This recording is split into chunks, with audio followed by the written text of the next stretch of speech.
Equilibrium constant for the reaction. So reaction ammonia வந்து synthesis கொடுத்துருக்காங்க. So K value கொடுத்துருக்காங்க. So K value வந்து என்ன கொடுத்துருக்காங்க, 8.19 × 10⁻² கொடுத்துருக்காங்க. டெம்பரேச்சர் என்னது, ஸோ டெம்பரேச்சரை T1ன்னு வச்சுக்கலாம். இது என்னது 298 கெல்வின். ஸோ இதை வந்து K1ன்னு வச்சுக்கலாமா. ஸோ அடுத்து இன்னொரு கே வேல்யூ கொடுத்துருக்காங்க. ஸோ அதை K2ன்னு வச்சுக்கலாம். ஸோ 4.6 × 10⁻⁻1 அதுக்கு டெம்பரேச்சர் 2 கொடுத்துருக்காங்க. So 498 kelvin. இதை வச்சு ΔH கண்டுபிடிக்கணும். ஸோ ΔH கண்டுபிடிக்கிறது, அப்புறம் இந்த டெம்பரேச்சர் 1 டெம்பரேச்சர் 2 கண்டுபிடிக்க சொல்கிறது, K1 K2 கண்டுபிடிக்க சொல்கிறது, இந்த மாதிரி ப்ராப்ளம்ஸ்க்கெலாம் ஒரு ஃபார்முலா இருக்குது.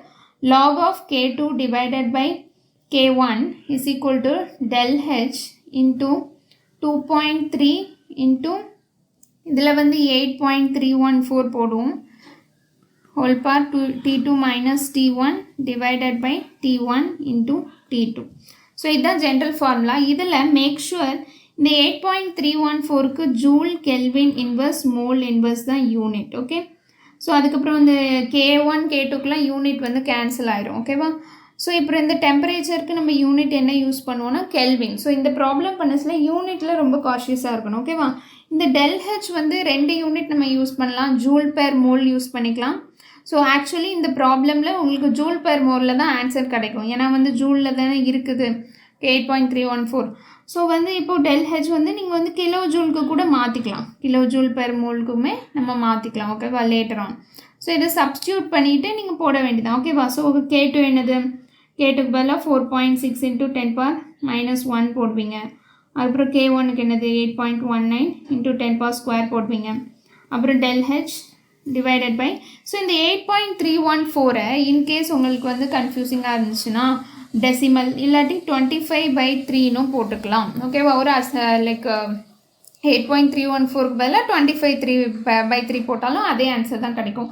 இல்லாட்டி இது வந்து joule per kelvin mole inverse. சில ப்ராப்ளமில் atm litre kelvin inverse mole inverse இருக்கும், ஜூலுக்கு பதிலாக ஆட்டம் லிட்டருன்னு இருக்கும். இந்த பர்டிகுலர் ப்ராப்ளம்க்கு வந்து 0.082 தான் நம்மளுக்கு வந்து இந்த 8.314 பதிலாக 0.082 தான் போடுவோம். இது வந்து என்னென்னா ஆர் வேல்யூ, இது ஒன்றுமே இல்லை ஆர் வேல்யூ. ஓகேவா.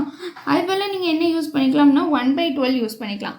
அதாவது ஜூல் கெல்வின் இன்வர்ஸ் மோல் இன்வர்ஸில் யூஸ் பண்ணோன்னா நீங்கள் வந்து எய்தர் 25/3 இல்லாட்டி 8.314 யூஸ் பண்ணிக்கலாம் ஆர் வேல்யூக்கு. இன்கேஸ் நம்மளுக்கு ஜூல் வேண்டாம் அப்படின்னா atm litre kelvin inverse mole இன்வர்ஸ்க்கு வந்து 0.082 யூஸ் பண்ணிக்கலாம், இல்லாட்டி 1/12 வந்து யூஸ் பண்ணால் ரொம்ப ஈஸியாக முடிஞ்சிடும். ஓகேவா. ஸோ ஜஸ்ட் எல்லாத்தையும் சப்ஸ்டியூட் பண்ணிட்டு நீங்கள் ΔH கண்டுபிடிச்சிங்க அப்படின்னா என்ன கிடைக்கும் அப்படின்னா 46 நெகட்டிவில் கிடைக்கும். ஓகேவா. 46,181 ஜூல் பெர் மோல். ஓகேவா. So negative turn.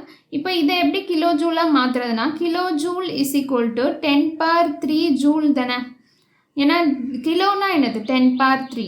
இப்போ ஜூல் தான் எனக்கு வேணும், ஐ மீன் கிலோ ஜூலை நான் கன்வெர்ட் பண்ணோம். அப்போ joule is equal to 1/1000 of kilo ஜூல்னு நம்ம எடுத்துக்கலாமா. அப்போ ஜூல், இந்த ஜூல் டேர்முக்கு பதிலாக நீங்கள் என்ன போடலாம் அப்படின்னா 1/1000 ஆஃப் கிலோ ஜூல் அப்புறம் மோல் இன்வர்ஸ். ஸோ இது போட்டிங்க அப்படின்னா ஆன்சர் என்ன கிடைக்கும், -46.181 kilo joule mole inverse. So இந்த மாதிரி தான் யூனிட் கன்வர்ஷன் பண்ணும். ஓகேவா. ஸோ எது நம்மளுக்கு வேணுமோ, இப்போ இந்த ஜூலுக்கு பதிலாக நான் என்னத்தை ரீப்ளேஸ் பண்ணி விட்டுட்டேன், 1/1000 கிலோ ஜூலை ரீப்ளேஸ் பண்ணிட்டேன். ஸோ இந்த கேல்குலேஷன் ரொம்ப இம்பார்ட்டண்ட். ஓகேவா. யூனிட்ஸை மறக்காமல் கரெக்டாக போட்டுருங்க. Okay, thank you.